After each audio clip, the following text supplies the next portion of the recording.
বাসায় রেস্টুরেন্টের স্বাদ পেতে ঘরে থাকা অল্প উপকরণ দিয়ে এত মজাদার মেয়োনিজ বানানো যায় সেটা আমি বানানোর আগ পর্যন্ত বিশ্বাস করতে পারিনি।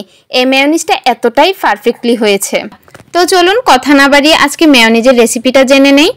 মেয়োনিজটা বানানোর জন্য আমি প্রথমে 2টা ডিম নিয়েছি। ডিম 2টি আমি ফ্রিজ থেকে প্রায় 2 ঘন্টা আগে নামিয়ে স্বাভাবিক তাপমাত্রায় নিয়ে এনেছি।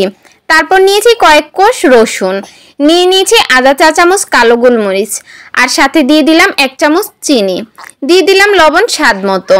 তারপর এগুলাকে আমি এখন ব্লেন্ড করব, কিন্তু ব্লেন্ড করার সময় একটু একটু করে সয়াবিন তেল দিয়ে দিব। তেলটা কিন্তু একবারে দেওয়া যাবে না। 2টা ডিমের জন্য আমার এখানে প্রায় 1 কাপের মতো সয়াবিন তেল লেগেছিল। আমি একটু পরপর একটু ব্লেন্ড করে একটু করে করে সয়াবিন তেল অ্যাড করছিলাম সাথে, আর দিয়ে দিলাম সাথে 1 চামচ হোয়াইট ভিনেগার। এতে করে মেয়োনিজটা বেশ অনেক দিন ভালো থাকবে। তারপর এই তো আমি একটু একটু করে ব্লেন্ড করছিলাম আর একটু করে করে তেল দিচ্ছিলাম। তারপর আমার এই ব্লেন্ডারটাতে হচ্ছিল না, কারণ আমি এখানে রসুন প্লাস গোলমরিচ নিয়েছি। গোলমরিচটা আমার এই ব্লেন্ডারে ভালো করে মেশ হচ্ছিল না, সেজন্য আমি ব্লেন্ডারের জারটা আবার চেঞ্জ করে আমার অন্য ব্লেন্ডারে দিয়েছিলাম। আর এখানে ব্লেন্ড করার পর তো জাস্ট দেখেন একবার কতটা পারফেক্টলি হয়েছে মেয়োনিজটা। এই তো মেয়োনিজটা এবার আমি একটা শুকনো ফ্রেশ কাঁচের জারে নিয়ে নিচ্ছি। কাঁচের জারে নিলে সবসময় সবকিছু একটু বেশি দিন ভালো থাকে।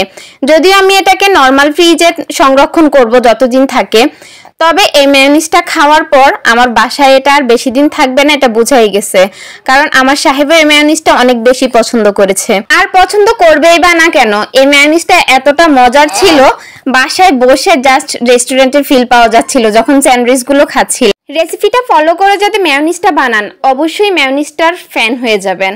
আর আমার ভিডিওটা ভালো লাগলে অবশ্যই আমার চ্যানেলটা সাবস্ক্রাইব করবেন, লাইক অ্যান্ড কমেন্ট করে যাবেন। আপনাদের একটা কমেন্টে পরবর্তীতে ভিডিও বানানোর অনুপ্রেরণা পাই। আর এই তো আমি আমার মেয়োনিজটা এবার নর্মাল ফ্রিজে রেখে দিব।